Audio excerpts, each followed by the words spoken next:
निकृष्ट नंतर बघा जी झाली ती त्याच्यावरती तर करा. कागदच आहे, कागद बोलतात, कागदावर तुम्ही करू नाही शकत ना. तुम्ही तोंडाने बोलले तर ते दाखल. निकृष्ट नाही, जे बंडलबाजी कागदात गेले त्याच्यावर तर करा. पालघर जिल्ह्यातील वाडा तालुक्यातील वाडा तहसीलदार कार्यालयासमोर 5 मार्च पासून ग्रामपंचायत सदस्य व ग्रामस्थ आपल्या विविध मागण्यांसाठी उपोषणाला बसले आहेत. 5 मार्च रोजी बुधवारपासून ते उपोषणाला बसले असून आज 8 मार्च रोजी सुद्धा त्यांचं उपोषण सुरूच आहे. आता महावितरणने ते 8 लाखाची लॅम्प ते दिवे बसवले, ते दिवे काढून नेले. मग जर तुम्ही महावितरण विभागाची परमिशन नाही एवढी खरेदी केली नाही पाहिजे. दिवे उतरवून नेले त्यांनी, त्याला जबाबदार कोण एवढ्या मोठ्या खरेदीला? जर तुम्ही त्याची अगोदर तुम्ही परमिशन घ्यायला पाहिजे NSBOची. म्हणा ती मोठी ग्रामपंचायतच्या आपण मालमत्ता तिकडे लावतोय, त्यांना तुम्ही एक व्यवहार करून ते आमच्या इकडले लोकांच्या सेवेसाठी करतोय वगैरे लावतोय, त्यांनी ते परस्पर उतरून घेऊन गेले. नुकसान पण कुठल्या खरेदी गेले? नगरमध्ये आमच्याकडे उल्हासनगर आहे, ठाणे नाहीत का? अधिकाऱ्यांनी पण बघायला पाहिजे ना. सांगितलेलं कंपनी उल्लेख केला आहे.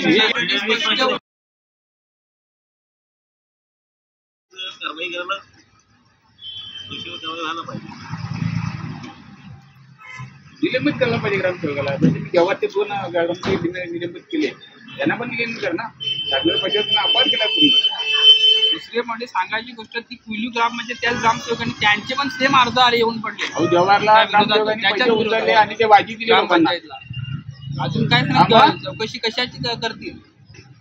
आणि पण काल येऊन गेले, आज परत येतील. आमचे पण यांच्याबद्दल सेम ग्रामसेवक पैसे उचलले ते व्याजी दिले. दोन ग्रामसेवक सस्पेंड केले मी तिथं करून टाका.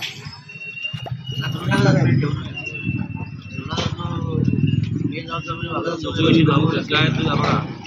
सापडत असेल आणि कारवाई होईल त्याच्यावर चौकशीमध्ये काय आम्ही तर इथे बसणार नाही. आम्ही पुरावे घेऊन बसणार. आमचे पुरावे जर खोटे असतील तर आम्ही आता इथे निघून जायला तयार आहे. त्यांनी फक्त आमचे पुरावे, त्यांनीच दिलेले पुरावे जर खोटे होत असतील ना त्यांनी दाखवावं काय असेल ते.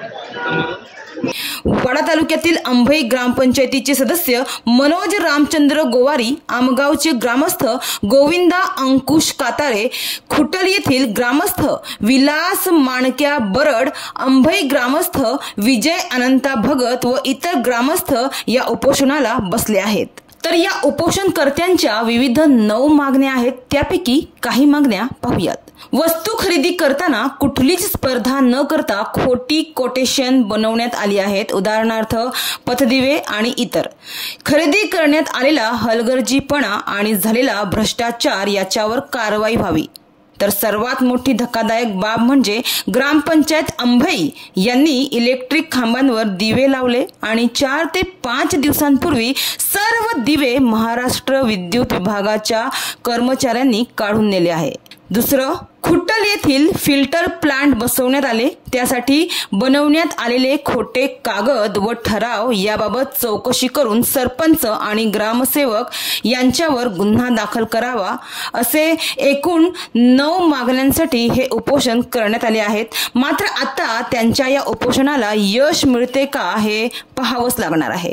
मात्र जोपर्यंत त्यांच्या मागण्या पूर्ण होत नाही आणि योग्य ती कारवाई होत नाही तोपर्यंत उपोषण मागे न घेण्याची भूमिका या उपोषणकर्त्यांनी घेतली आहे.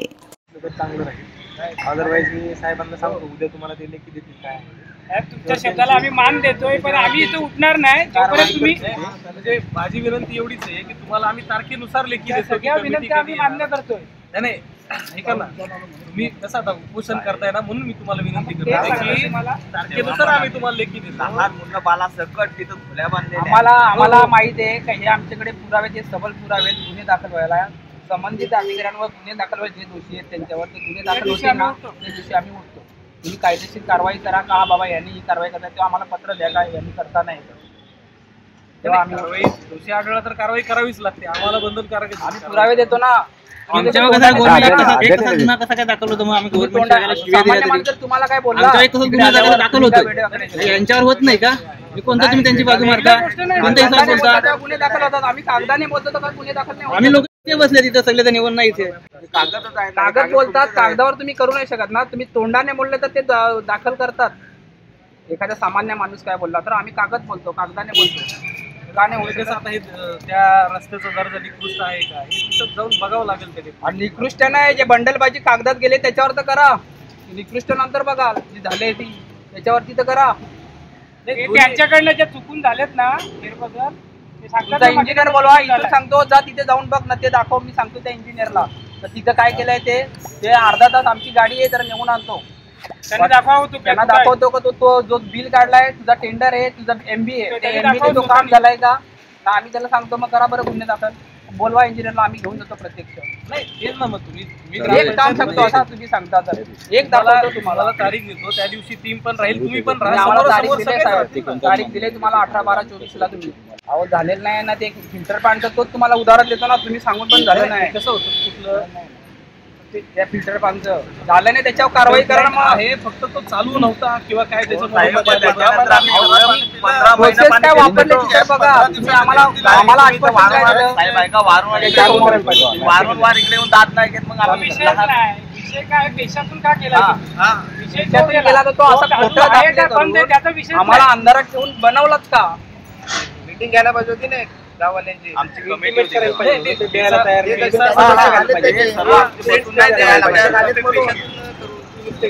ते पेशा सदस्य आणि तुमच्या समोर बसून पैसे खाले त्यांना कशाला त्यांना काय त्यांनी स्वतः दिलंय ना. संबंध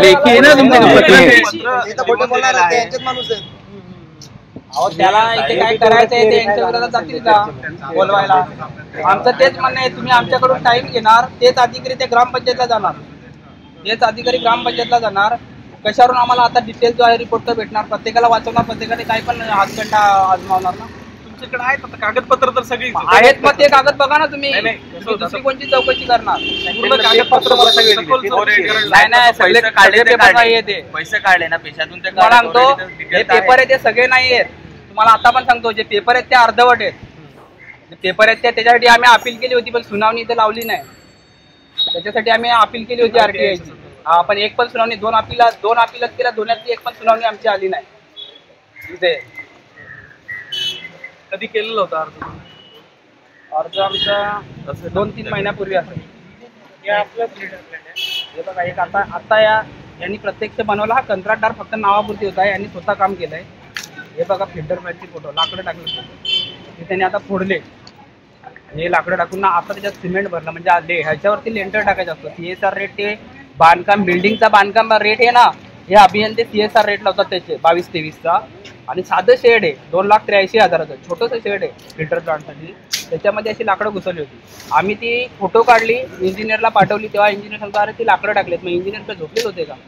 त्यांचा फोटो दाखवा ना, ते काम होतं ना. तुमचे इंजिनियर आहेत ते तर राहणं बघणं तर गरजेचं आहे. मटेरियल रिपोर्टचा फोटो दाखवा. एक फोटो दाखवा तर तुमचे इंजिनियर येतात तिथे. दरवाज्यावरती समजा त्यांनी आधी दरवाजा खिडकी वरती लाकडं, दरवाज्यावरती आता पण पोल टाकलाय जो सिमेंटचा कंपाऊंडसाठी वापरतात. तो जा पुढा खर्च आम्ही देऊ जर पोल नाही निघला तर. आता पण ती इस्टिमेटला 10 फूट हाईट आहे, 90 फूट हाईट आहे फाउंडेशन पासून. तुम्ही मोजा जाऊन 9 लाद्या बसल्यात वरती. 1 फुटाची 1 लादी आहे. ती तर समोर दिसलं जातं. इंजिनियर कुठे असतात अभियंते यांच्या? हे कुठे असतात? एवढी काम होतात हे दाखवतो तुम्हाला कधी. आम्ही अर्ज याच्यासाठीच करतो का तुमचे इंजिनियर येतात का बघायला? इंजिनियर आम्हाला एक असा खड्ड्याचा फोटो काढतो, अरे बरोबर पाईपलाईन आहे, अरे पण दुसऱ्या ठिकाणी वरती आहे ती कोण बघेल? बरोबर पाईपलाईन असा फोटो काढून टाकतो तुमचा इंजिनियर. ह्या कामाबद्दल पाण्याचं काम त्याला एक दाखवलं होतं, जलजीवन मिशन आला होता बघायला. मला बाबा अरे दुसरा पाईप वरतूनच टाकलाय, जर त्याच्यावर वरती कचरा पेटला तो पाईप प्लास्टिकचा आहे, पेटून जाईल.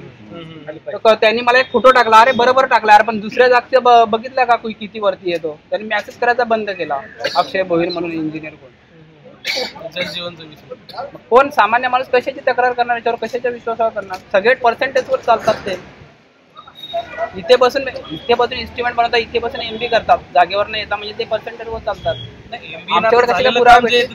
आता जी चौकशी होणार त्याच्या समोर दिसेल किती काम झालं. चौकशी ना त्यांचे तुम्हाला फोटो मागायला उद्याचा एक दिवस भरपूर आहे ना बाबा. तिथे काम झाली हे कामाच्या जागेवर तुमच्याकडे फोटो असतील, काम चालू होण्याचे, काम नंतरचे MD दादांचं पाहिजेत ना. एवढं मान्य आहे, त्या निविदेवर लिहिलेले. तर उद्याच्या दिवसात ते तेवढे तुम्ही फोटो मागू शकता, आम्ही इथेच बसतो, तुम्ही आम्हाला दाखवा त्यांच्याकडे असतील फोटो. तर नाही तुमचं म्हणणं आहे ना, समजा 9 मीटर 9 फूट हाईट आहे, तर तिथं तुम्ही स्वतः पण बघा की बाबा खरंच 9 फूट मोजलं